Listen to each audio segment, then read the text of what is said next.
नमस्कार।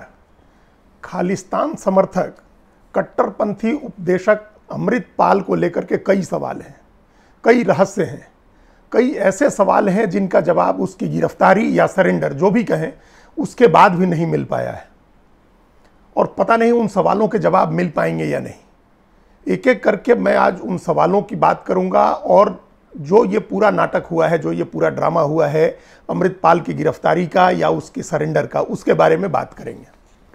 सबसे पहला सवाल तो ये है कि ये अमृतपाल का जो पूरा मामला है वो किसके कारण हुआ, किसकी विफलता के कारण हुआ।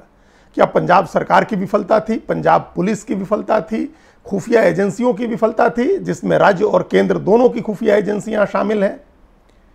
अभी जब फरवरी में अजनाला की घटना हुई, जहां अमृतपाल अपने हजारों समर्थकों के साथ अजनाला थाने में पहुंच गया और वहां गिरफ्तार अपने साथी लवप्रीत सिंह तूफान को छुड़ाया, उससे पहले अमृतपाल की ज़्यादा चर्चा नहीं होती थी, कोई उस पर ध्यान नहीं देता था। हालांकि तब भी वो काम कर रहा था। वारिस पंजाब दे नाम का जो संगठन है उसका प्रमुख बन चुका था और एक बड़े गुरुद्वारे में और एक बड़ा अपना कार्यालय बना करके वह लोगों को, पंजाब के युवाओं को नशे से मुक्ति दिलाने का अभियान चला रहा था और साथ साथ जो उसके कट्टरपंथी उपदेश थे, जो भाषण थे, प्रवचन थे, वो भी कर रहा था। लेकिन किसी का फोकस उसके ऊपर नहीं था। अजनाला की घटना के बाद सबका फोकस हुआ और तब ये सवाल उठा कि ये आखिर कहां से आया। तो पता चला कि ये दुबई से आया और आकर के वारिस पंजाब दे नाम का जो संगठन था, जिसकी स्थापना दीप सिद्धू ने की थी, उसका प्रमुख बन गया। अब दीप सिद्धू के परिवार के लोगों का कहना था कि उन्हें पता नहीं है और उन्होंने उसको अध्यक्ष नहीं बनाया है, उसने उसको प्रमुख नहीं बनाया है। फिर सवाल है कि किसने बनाया था उसको प्रमुख, उस संगठन का प्रमुख वो कैसे बन गया। क्या किसी योजना प्लानिंग के तहत वो दुबई से यहाँ आया था या अचानक यह सब कुछ हुआ? ये एक बड़ा सवाल है और ये सवाल, ये राज गहराता चला गया जब 18 मार्च को पंजाब की पुलिस ने उसको गिरफ्तार करने का प्रयास किया।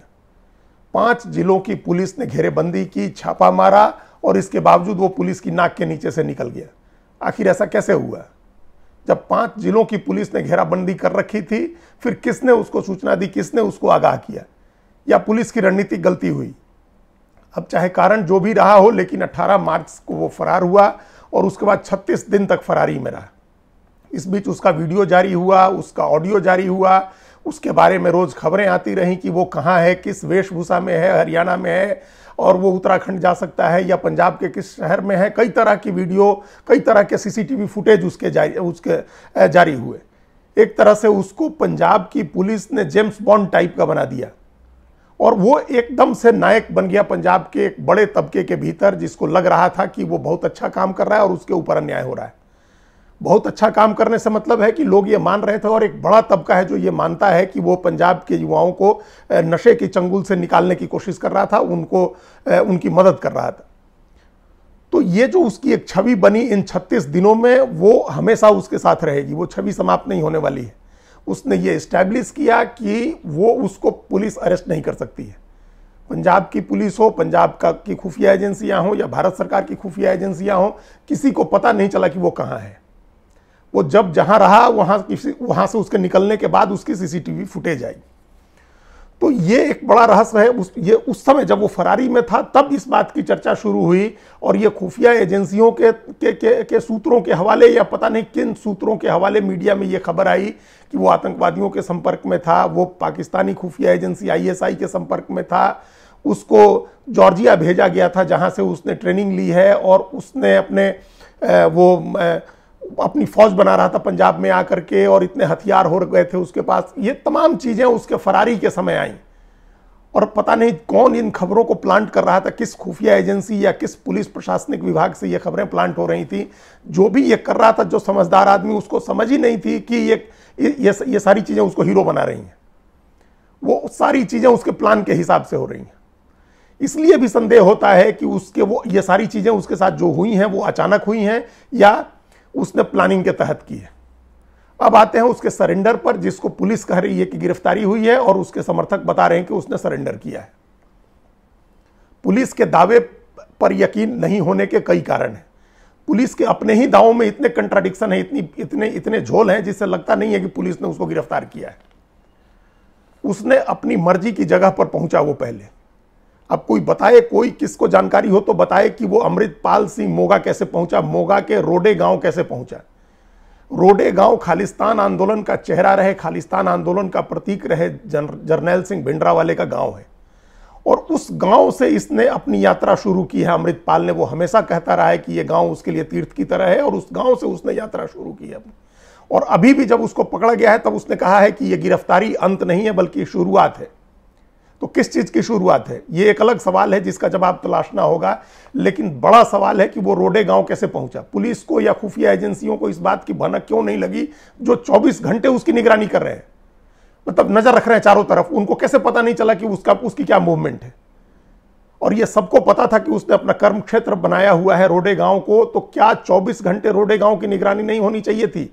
अगर हो रही होती तो वो जैसे आ रहा था गांव के बाहर उसको पकड़ा जा सकता था।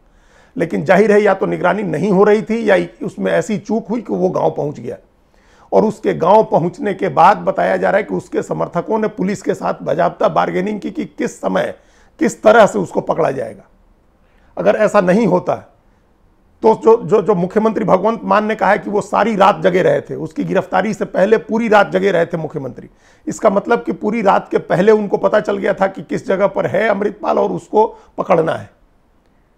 तो पुलिस पकड़ने नहीं गई, गिरफ्तार करने नहीं गई, बाजाबता टर्म निगोशिएट हुए हैं। और उस टर्म निगोशिएशन में यह हुआ है कि उसको किस समय पकड़ा जाएगा, किस जगह से पकड़ा जाएगा, किन स्थितियों में पकड़ा जाएगा।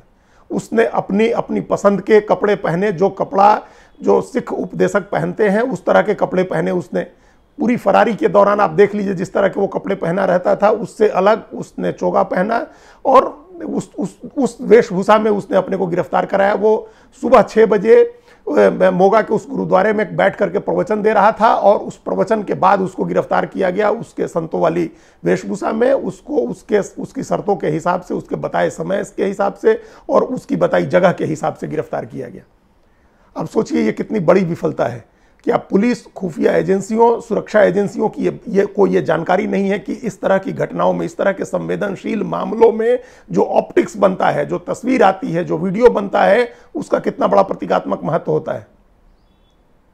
जिस तरह से गुपचुप उसके तमाम साथी पकड़े गए और उनको डिब्रूगढ़ ले जाया गया आसाम में, क्या उस तरह से अमृतपाल के साथ नहीं हो सकता था? अब वापस आइए, उस समय को याद करिए जब अमृतपाल का एक वीडियो जारी हुआ था, और उस वीडियो के बाद यह खबर आई थी कि उसने सरेंडर के टर्म निगोशिएट किए हैं। सूत्रों के हवाले से खबर आई थी, हालांकि बाद में सबने इस बात को खारिज कर दिया था, लेकिन सूत्रों के हवाले से यह खबर आई थी कि उसने कहा था कि उसको गिरफ्तार किया, उसको गिरफ्तार जब उसको पकड़ा जाए तो उसको गिरफ्तारी नहीं कहा जाए, उसको सरेंडर कहा जाए। और एग्जैक्टली वही हुआ है। भले पुलिस कह रही है कि उसने उसको गिरफ्तार किया है, लेकिन वो सबको दिख रहा है कि उसने सरेंडर किया है। नहीं तो सारी रात जब मुख्यमंत्री जग रहे थे तो उसी समय रात में उसको गिरफ्तार कर लिया जाता। लेकिन जाहिर है कि वो गिरफ्तारी नहीं है, वो सरेंडर है। तो अब ये एक अलग रहस्य है कि ऐसी क्या मजबूरी थी जिसकी वजह से उसको गिरफ्तार करने के बजाय उसके हिसाब से सरेंडर करवाया गया, और उसने अपने हिसाब से प्रवचन देते हुए, एक मैसेज बनवाते हुए तब जाकर के पुलिस की हिरासत में आया। ये इसका जवाब भी एक बहुत बड़ी इसका जवाब मिलेगा तो कई चीजें और साफ होंगी कि इसके पीछे की क्या कहानी है। तो उसके आने से लेकर के उसका रहस्य शुरू होता है कि वो कैसे आया दुबई से, वो सचमुच जॉर्जिया गया था या नहीं गया था, उसने ट्रेनिंग ली है या नहीं ली है, उसके हथियारों का स्रोत क्या है, उसकी पाकिस्तान की खुफिया एजेंसियों से क्या उसके संपर्क हैं, और ये अगर हैं जैसा कि दावा किया गया है मीडिया में, तो ये कैसे हो सकता है कि शिरोमणि गुरुद्वारा प्रबंधक कमेटी जो है वो उसकी मदद करे, उसके लिए वकील करे, और ये बात कहा जाए कि SGPC के लोग उसके परिवार को लेकर के डिब्रूगढ़ जाएंगे उससे मिलवाने। तो एक तरफ जो उसको देशद्रोही ठहराने का मीडिया का जो अब तक का नैरेटिव था, भारत विरोधी ठहराने का, उसका क्या मतलब है? ये उस रहस्य से, जब आने के रहस्य से, जब आने के समय का जो रहस्य है कि कब आया, कैसे आया, किसी योजना के तहत आया, कैसे वो वारिस पंजाब दे नाम के संगठन का प्रमुख बना, उसने किस तरह की गतिविधियां की, उसको किस तरह से हथियार या दूसरी चीजें मिली, अगर ये सारी चीजें सही हैं तो इसके रहस्य पर से पर्दा हटना चाहिए। और वो हटने के बजाय एक नया रहस्य आ गया कि किस योजना के तहत उसको उसकी मर्जी के हिसाब से, उसको उसकी मर्जी की जगह से, उसको उसकी मर्जी के बताए समय से गिरफ्तार किया गया, पकड़ा गया। उसने समर्पण, उसके लोग कह रहे हैं कि उसने समर्पण किया है, और वो दिख भी रहा है कि उसने समर्पण किया है, कि पुलिस ने उसको गिरफ्तार नहीं किया। उसने पुलिस को एक्सपोज किया 36 दिन में कि पुलिस उसको नहीं पकड़ सकती है। बीच में ये खबर भी, ये अफवाहें भी उड़ती रहीं कि पुलिस ने उसको पकड़ लिया है और छिपा करके रखा हुआ है, जब तक मामला ठंडा नहीं होता है तब तक सामने नहीं लाया जाएगा। अगर ऐसा भी था तब भी 36 दिन में जो नैरेटिव बना है और उसकी जो जेम्स बॉन्ड वाली हीरो वाली छवि बनी है वो कभी समाप्त नहीं होगी। उसने उसको और ताकतवर बनाया है, मजबूत किया है। अब उसके बाद का जो घटनाक्रम है कि पुलिस उसके लोगों को पकड़ पकड़ के डिब्रूगढ़ ले जा रही है, इसका क्या लॉजिक है, इसका क्या मतलब है, किस वजह से पंजाब में इन लोगों को पकड़ करके डिब्रूगढ़ ले जाया जा रहा है? आप पकड़ के हरियाणा ले आ लीजिए, पकड़ के दिल्ली ले आइए, उत्तर प्रदेश ले जाइए, राजस्थान में रखिए, क्यों डिब्रूगढ़ ले जाया जा रहा है? किस बात का अविश्वास है, किन लोगों के ऊपर अविश्वास है? क्या पुलिस और सुरक्षा एजेंसियों को यह लग रहा है कि अजनाला के थाने में जैसी घटना हुई थी और जिस तरह से लवप्रीत सिंह तूफान को छुड़ाया गया था उस तरह का प्रयास हो सकता है अमृतपाल और उसके लोगों को छुड़ाने के लिए? अगर ऐसा है तो यह बहुत चिंता की बात है, बहुत खतरनाक बात है, अगर ऐसा डर है प्रशासन के मन में, पुलिस के मन में तो। और अगर नहीं है तो फिर इसका साफ मतलब है कि पंजाब के लोगों पर विश्वास नहीं बन रहा है। उन पंजाब के लोगों के मन में यह धारणा मजबूत होगी कि शासन प्रशासन को उनके ऊपर विश्वास नहीं है। उनके ऊपर विश्वास करना चाहिए। वो देशभक्त लोग हैं, राष्ट्रभक्त लोग हैं। उनको किसी तरह की ब्रांडिंग में नहीं फंसाना चाहिए, उनको उनके ऊपर भरोसा जताना चाहिए। उनके ऊपर अविश्वास देश के लिए बहुत खतरनाक हो सकता है, आम लोगों के ऊपर अविश्वास। अभी पिछले दिनों एक नैरेटिव, एक घटना बनी कि एक लड़की, एक युवती घुस रही थी वहां स्वर्ण मंदिर में और सेवादार ने उसको रोक दिया।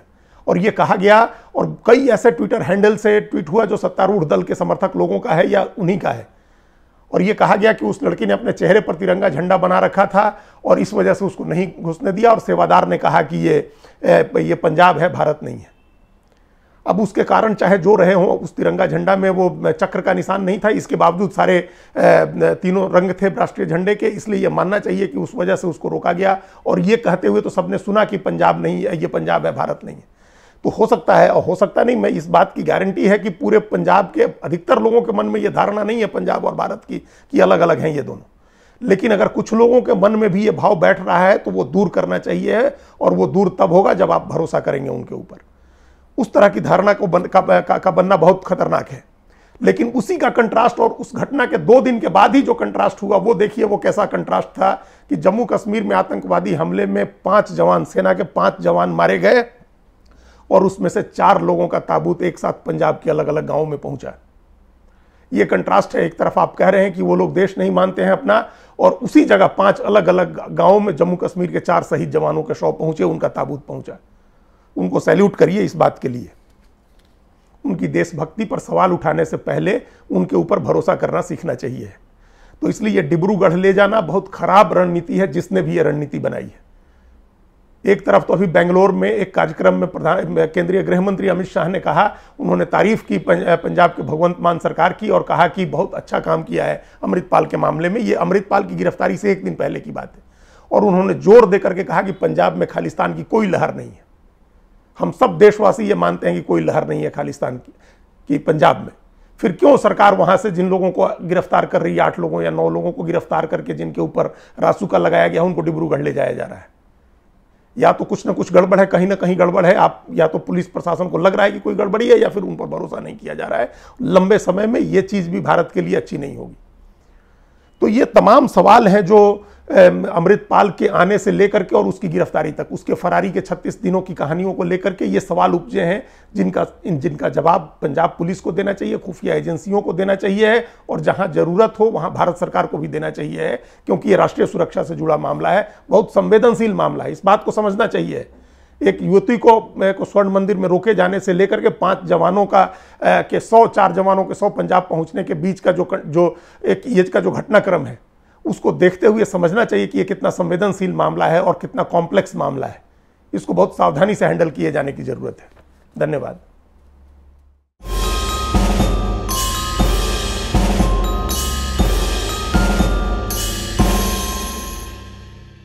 कृपया हमारे चैनल के साथ जुड़िए, लाइक कीजिए, सब्सक्राइब कीजिए, बेल आइकॉन जरूर दबाइए।